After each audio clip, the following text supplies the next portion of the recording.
Assalamualaikum dan salam sejahtera. Saya Akbar Ghazali. Dan saya Bahira Lokman. Rangkuman Buletin MBI edisi ke-13 kami mulakan dengan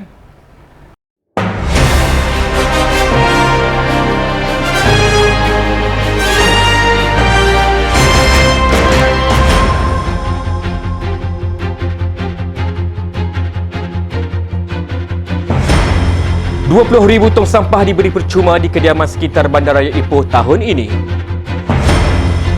Ipohpedia platform digital terbaik mempromosi pelancongan Bandaraya Ipoh. Tiada sebarang kompaun dikeluarkan MBI sepanjang 2 minggu bazar Ramadan dibuka.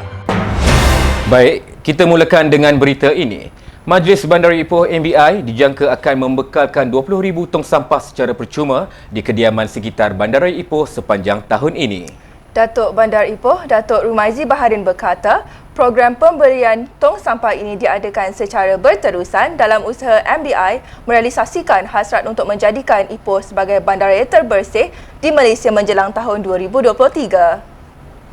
Menurutnya, MBI turut mendapat kerjasama anak syarikat kerajaan negeri iaitu Syarikat Maju Perak Utilities Management Sendian Berhad MUMSB untuk membekalkan 10,600 tong sampah di kawasan yang dikenal pasti memerlukan kemudahan tersebut. Matlamat kita satu. Kita nak memastikan supaya Ipoh menjadi sebuah bandaraya terbersih di Malaysia pada tahun 2023. Iaitu tamatnya fasa 1 perancangan kita ke arah sebuah bandaraya pintar dan rendah karbon. Dan salah satu daripada program besar rendah karbon ni ialah menjadi bandaraya yang bersih. Itu falsafah dia. Jadi untuk itu kita dengan salah satu strateginya menyediakan tong sampah secara percuma. Dan matlamat kita pada tahun ini kita boleh membekalkan tong sampah kepada kurang-kurangnya 20,000 kediaman.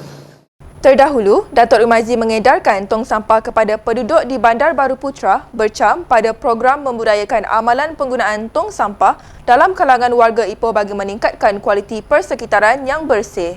Hadir sama Ahli Majlis MBI Zon 1 Hulu Kinta Datuk Mazlan Abdul Rahman. Satu platform digital telah diperkenalkan Majlis Bandaraya Ipoh MBI yang berperanan dalam menyalurkan maklumat berhubung tarikan, aktiviti, perkhidmatan serta pendokumentasian mengenai pembangunan dan warisan Bandaraya Ipoh. Dikenali sebagai Ipohpedia, ia dibangunkan hasil inisiatif Jabatan Perancangan Bandar MBI. Exco Perumahan, Kerajaan Tempatan dan Pelancongan Negeri, Datuk Noli Ashilin Muhammad Razi berkata, pelaksanaan sistem dokumentasi berbentuk digital dengan menerapkan elemen warisan bandaraya secara menyeluruh ini dilihat mampu memacu Ipoh ke arah bandar pintar. Ianya juga diwujudkan sebagai platform panduan umum dan muat turun maklumat atas talian bagi pengunjung yang datang ke bandaraya ini. Ini bukan saja akan mempromosikan Bandaraya Ipoh dalam segala perkara yang berkaitan menerusi alam maya, tetapi ianya juga akan dijadikan sebagai sumber kedatangan pelancong yang datang ke negeri Perak. Laman ini juga akan menjadi rujukan kepada para pelajar dan pendidik yang mahu mendapatkan maklumat terperinci mengenai fungsi bandar warisan.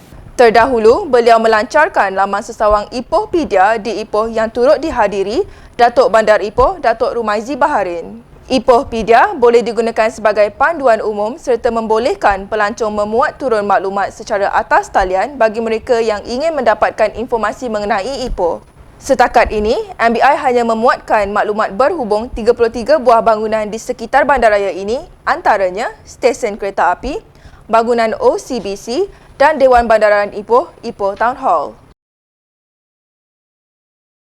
Tiada sebarang kompaun dikeluarkan Majlis Bandaraya Ipoh MBI setakat ini kepada pengunjung atau peniaga sepanjang tempoh 2 minggu bazar Ramadan di sekitar bandaraya ini beroperasi. Datuk Bandar Ipoh, Datuk Rumaizi Baharin berkata, MBI sentiasa menjalankan pemantauan ketat bagi memastikan semua pihak mematuhi peraturan yang ditetapkan Majlis Keselamatan Negara MKN. Beliau berkata dalam lawatan yang dilakukan di Bazar Ramadan Medan Gopeng baru-baru ini, pihaknya mendapati semua pengunjung dan peniaga mengikuti prosedur operasi standard SOP dengan baik. Yang ni yang saya nak maklumkan di setakat ni bazar Ramadan di dalam Bandar Ipoh terkawal. Yang itulah maknanya kita dapat kerjasama yang baik lah. Tapi macam ni lah, kita pemantauan tu berterusan. Dan macam saya kata pagi tadi, sejak daripada hari ketiga puasa 3 Ramadan tu, kita dah memang perketatkan. Dan mula-mula memang ada dapat macam bantahan sikit daripada pengunjung lah. Tapi lama-lama ni nampak dia orang mula faham dah. Hadir sama Ahli Majlis MBI Sungai Rapat Zon 21 Abu Bakar Hussein dan Presiden Persatuan Penjaja dan Peniaga Kecil Melayu Perkasa Negeri Perak PPK MP.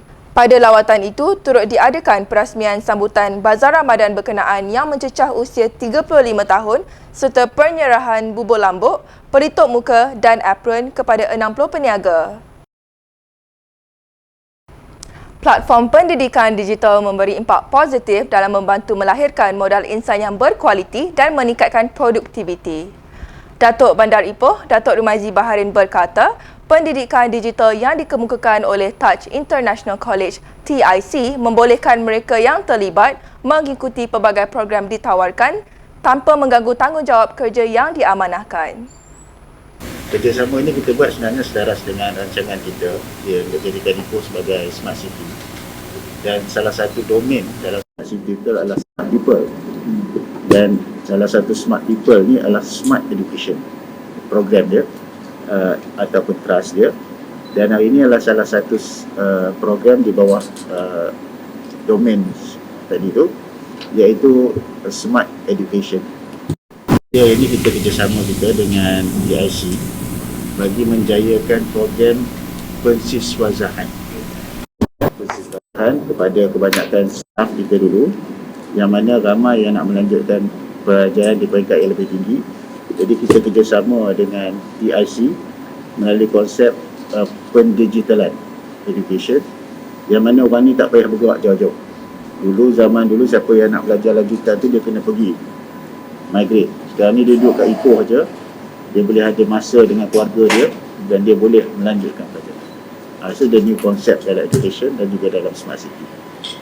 Beliau berkata demikian dalam sidang media sempena Majlis Kolaborasi TIC bersama rakan agensi kerajaan dan swasta untuk pelaksanaan Smart Education di Ipoh.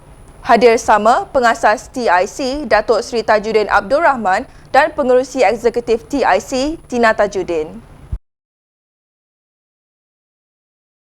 Majlis Bandaraya Ipoh MBI dijangka akan memperluaskan penggunaan aplikasi e-wallet di medan selera, gerai dan pasar awam seliaan pihak berkuasa tempatan berkenaan selepas perayaan Aidilfitri ini.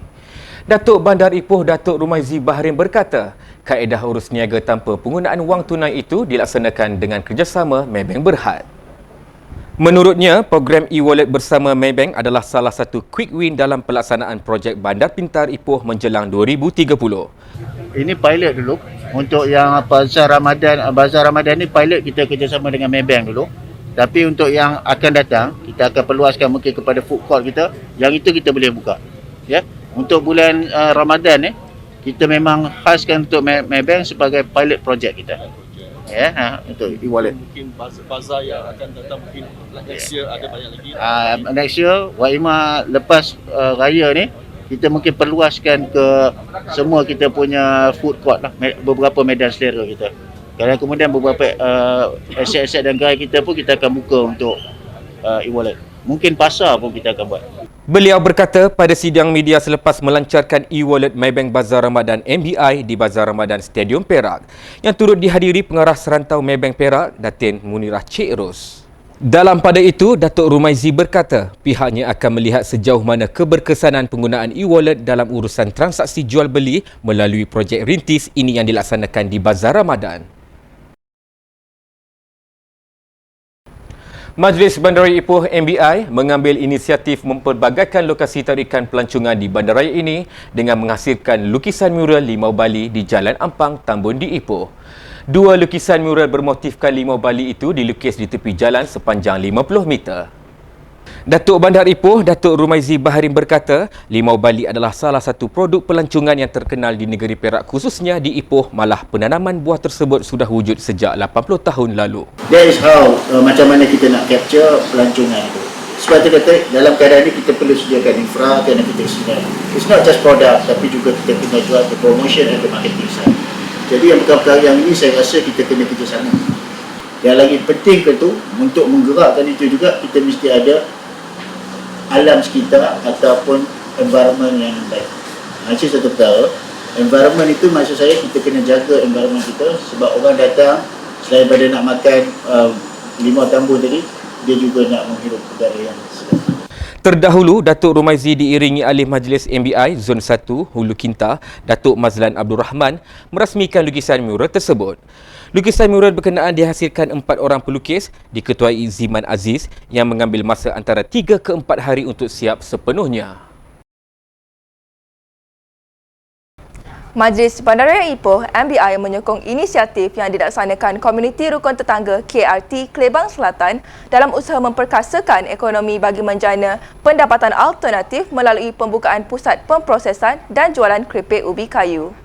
Datuk Bandar Ipoh, Datuk Rumaizi Baharin berkata, pelaksanaan pusat pemprosesan dan jualan itu adalah hasil bantuan daripada Pusat Alam Sekitar Global GEC dan Yayasan Hasanah serta kerjasama Kementerian Kewangan Malaysia di bawah pakej rangsangan ekonomi Prihatin Rakyat Prihatin 2020.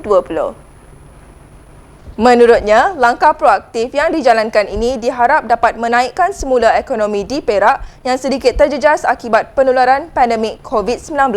Tahniah kepada KRT Klebang Selatan kerana usaha mereka berjaya mewujudkan 3 aktiviti serentak.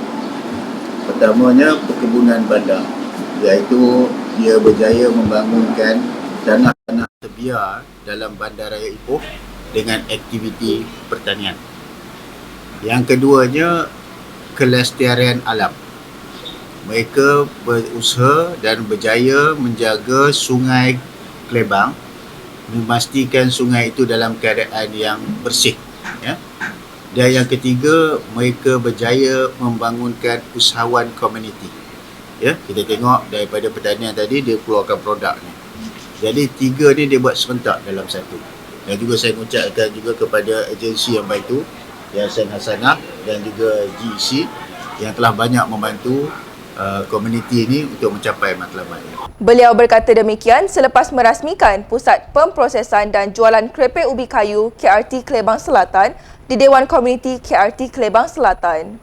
Hadir sama Ketua Pembangunan Komuniti Yayasan Hasanah Anita Ahmad, Pengarah GEC Faizal Parish, Pengerusi KRT Klebang Selatan Salihuddin Hussein dan Jurutera Daerah Jabatan Pengairan dan Saliran Kinta Batang Padang Sarifuddin Jamil. Terlebih dahulu mengucapkan terima kasih kepada semua pihak yang dah membangunkan daripada asal, daripada kita tak ada apa, sampailah seperti mana kata Datuk Pengarah, kita boleh buat sampai 3 perkara dalam satu.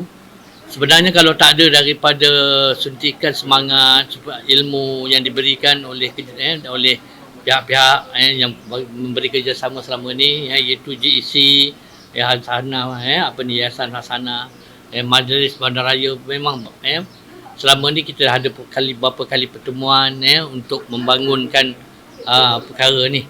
Banyak dapat kerjasama lah. Majlis Bandaraya Ipoh MBI memberi amaran lisan dan surat amaran kepada pembekal AIS tidak berlesen supaya menghentikan aktiviti di Pasar Borong Ipoh. Datuk Bandar Datuk Rumaizi Baharin berkata, amaran yang dikeluarkan itu telah diberi kepada pembekal terbabit yang juga peniaga ikan di pasar berkenaan.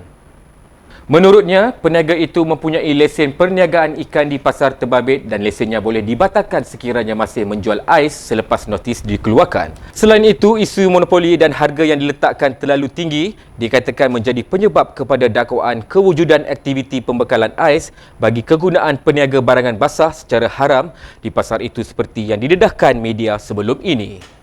Hasil siasatan mendapati pihak Persatuan Pemborong Ikan telah melantik peniaga ikan untuk membekalkan ais kepada ahli-ahlinya yang merupakan peniaga ikan di Pasar Borong berkenaan dengan alasan tawaran harga peniaga ais tunggal di Pasar Borong tersebut adalah terlalu tinggi. Kes ini telah dirujuk kepada Penasihat Undang-Undang Majlis Bandaraya Ipoh pada 20 Februari 2017 dan antara ulasan beliau adalah memang wujud isu monopoli di kalangan mereka, di kalangan peniaga. Ini membuatkan persatuan mencari alternatif lain untuk mendapatkan bekalan harga yang lebih murah. Terdahulu, Datuk Rumaizi telah mengadakan perbincangan bersama Wakil Badan Bukan Kerajaan (NGO), Wakil Persatuan, Polis, Jabatan Imigresen Malaysia (JIM) dan Suruhanjaya Pencegahan Rasuah Malaysia (SPRM) bagi menyelesaikan isu berkenaan. Isu peniaga ikan itu menjual ais tanpa lesen menimbulkan rasa tidak puas hati dalam kalangan peniaga lain kerana dilihat menindas peniaga Bumiputera sekaligus menjejaskan pendapatan mereka.